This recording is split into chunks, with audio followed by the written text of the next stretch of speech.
Hello friends. जैसे हम cell की एंट्री करते हैं ताकि कस्टमर्स को बिल दे सकें, उसी तरह परचेज की एंट्री भी उतनी ही ज़रूरी है, क्योंकि अगर परचेज रिकॉर्ड नहीं होगा तो स्टॉक माइनस में चला जाएगा। सिर्फ सेल ही सेल हो रहा है, परचेज हो ही नहीं रहा है। और जैसे कि अपना सॉफ्टवेयर स्टॉक भी मैनेज करता है, इसीलिए परचेज एंट्री करना भी इक्वली इम्पॉर्टेंट है। तो चलिए देखते हैं कि कैसे करते हैं सॉफ्टवेयर में परचेज की एंट्री। परचेज का जो ऑप्शन है वो आपको दिया हुआ है ट्रांजैक्शन में। ये देखिए, परचेज की स्क्रीन आप कंट्रोल पी प्रेस करके भी ओपन कर सकते हैं। परचेज में आपको दो ऑप्शन दिए हुए हैं, एक परचेज और दूसरा एक्सपेंडिचर। ये तो आप हेडिंग से ही समझ गए होंगे। परचेज, इसमें हम एंट्री करते हैं जो हम सेल करने वाले हैं स्टॉक, और ये वाला जो एक्सपेंडिचर का ऑप्शन है जो हमारे लिए एक्सपेंस आइटम है। जैसे कि हमने एक टैबलेट परचेज किया कि सेल्समैन यूज करें, तो ये हमारा एक्सपेंस हो गया। हमने कंप्यूटर परचेज किया सॉफ्टवेयर यूज़ करने के लिए, तो वो हमारा एक्सपेंस हो गया। टेम्पो परचेज किया डिलीवरी के लिए, तो वो हमारा एक्सपेंस हो गया। तो इसी तरह से पेन परचेज किए जो आपके वर्कर्स हैं उनके लिए, नोटबुक परचेज की, तो यहाँ पे एक्सपेंडिचर में उसकी एंट्री होती है। तो आज की वीडियो में हम देख रहे हैं परचेज के बारे में। ये जो डॉक्यूमेंट नंबर है ये ऑटोमेटिकली जनरेट होता है, वन बाय मतलब 1 2 3 ऐसे जितने भी आप परचेज वाउचर की एंट्री करेंगे। उसके बाद ये डेट जो है, ये आज की करंट डेट है, आप जिस डेट पे परचेज वाउचर की एंट्री कर रहे हैं। नेक्स्ट ऑप्शन है परचेज बिल नंबर का। फॉर एग्जाम्पल देखिए, आज क्या डेट है, 19 जून। आपने परचेज किया था 15 जून को, लेकिन आपके पास बिल आया है सप्लायर की तरफ से 19 जून को, इसीलिए आप 19 जून के दिन सॉफ्टवेयर में एंट्री कर रहे हैं। तो यहाँ पे जो सप्लायर की तरफ से बिल आया है वो बिल नंबर आपको एंटर करना होता है।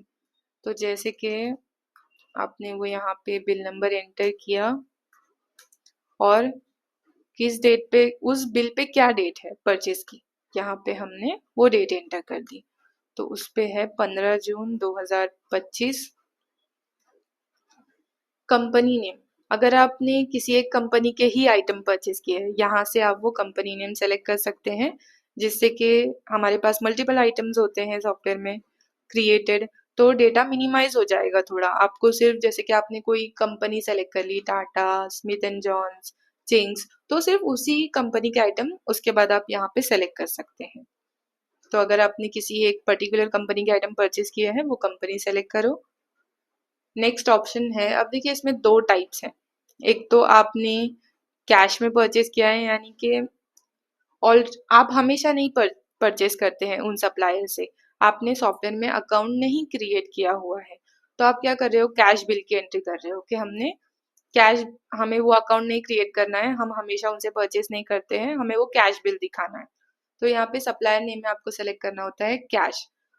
और अगर आपके सप्लायर का अकाउंट क्रिएट करना है तो वो सप्लायर का अकाउंट भी आप सेलेक्ट कर सकते हैं, मतलब कैश वाउचर और क्रेडिट वाउचर। तो पहला एग्जांपल देखते हैं क्रेडिट वाउचर का।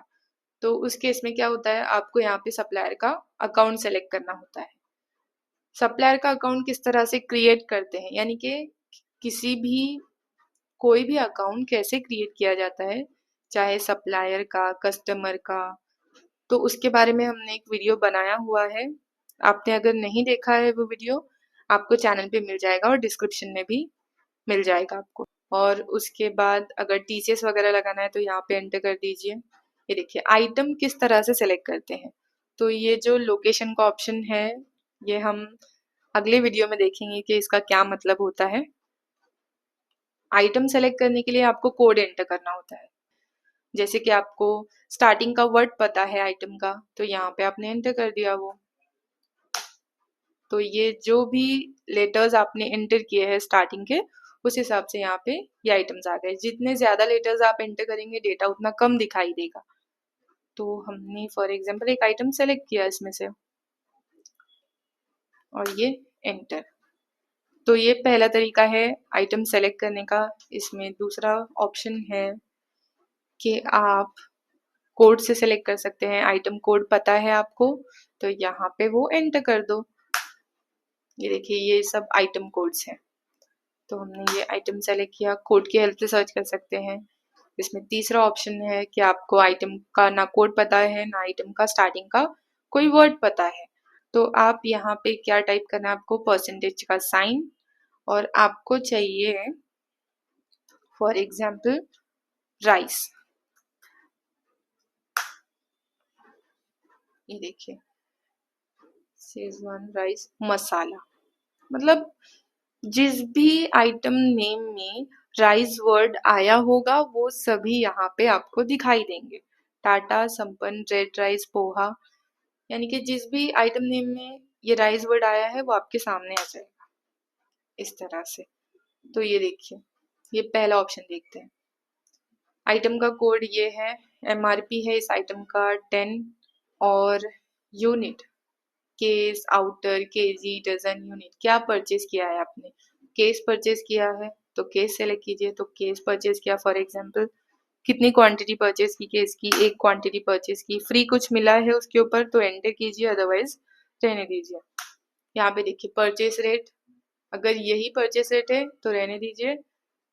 मतलब जो हम आइटम क्रिएट करते हैं आइटम मास्टर से, तो वहाँ पे हम रेट वगैरह, जीएसटी, एमआरपी, ये सब डिटेल्स अपडेट करते हैं, इसीलिए बाकी की डिटेल्स ऑटोमेटिकली आई है। तो अगर आपको आइटम कैसे क्रिएट करते हैं वो नहीं पता है तो उसके बारे में भी वीडियो रेडी है चैनल पे। यहाँ पे देखिए परचेस रेट, आपको इसे मॉडिफाई करना है, आप कर सकते हैं।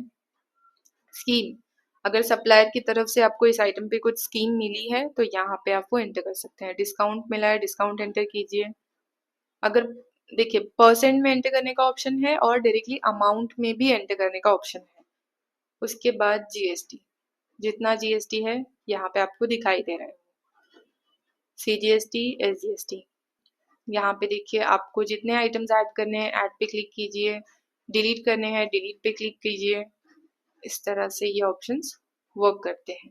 इसमें नेक्स्ट ऑप्शन है बिल कॉस्ट। बिल कॉस्ट कितना हो रहा है, यानी कि जो परचेस रेट है 7.7। अगर इसमें स्कीम लगा देते हैं, ये देखिए हमने स्कीम लगाई 1%, यहाँ पे हो गया, ये देखिए बिल कॉस्ट कम हो गया। तो ये डिस्काउंट वगैरह, स्कीम वगैरह, फ्री का आइटम वगैरह लगने के बाद जो भी बिल कॉस्ट होता है वो दिखाई देता है। अभी देखिए इस पे डिस्काउंट भी है फॉर एग्जांपल, तो ये हमने किया यहाँ पे तो और कम हो गया। तो इस तरह से ये मतलब होता है बिल कॉस्ट का। लैंडिंग कॉस्ट एंटर करना है तो लैंडिंग कॉस्ट एंटर कीजिए। सेल रेट क्या होगा इस आइटम का, तो वो भी आप यहाँ पे एंटर कर सकते हैं। नेट रेट कितना होगा, यानी कि जीएसटी वगैरह लगने के बाद कितना नेट रेट होगा वो दिखाई दे रहा है आपको। टैक्स कितना लगा है परचेज पे, ये वो है। उसके बाद टैक्सेबल कितना था और टैक्स कितना लगा है, यहाँ पे वो दिखाई दे रहा है आपको।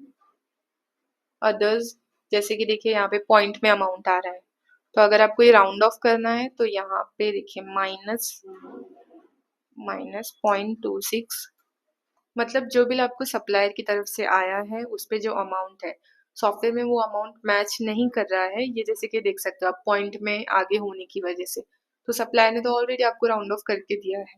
तो आप भी अदर्स में एंटर कर दीजिए राउंड ऑफ करने के लिए, प्लस में या माइनस में। कम करना है तो माइनस में कीजिए, प्लस करना है तो प्लस पे कीजिए।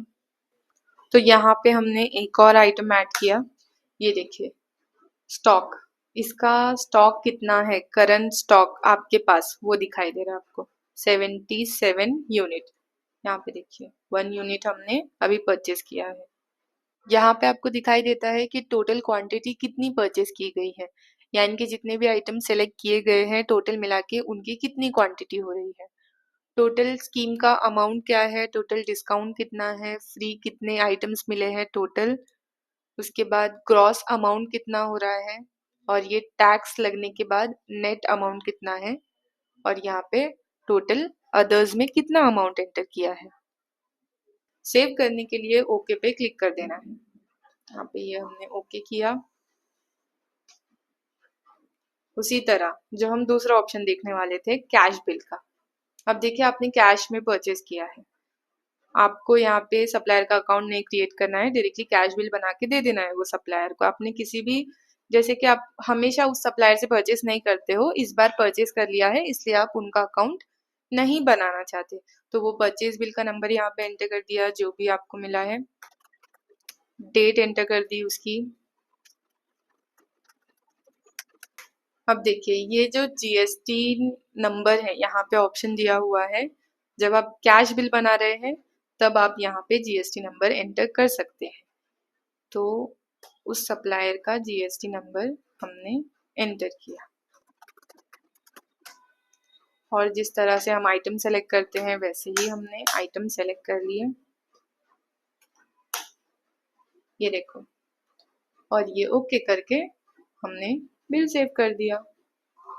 तो इस तरह से आपको परचेस वाउचर की एंट्री करनी है। अगर इस वीडियो में कुछ भी आपको कंफ्यूजन हो और कुछ जानना हो तो आप ऑफिस में कांटेक्ट कर सकते हैं।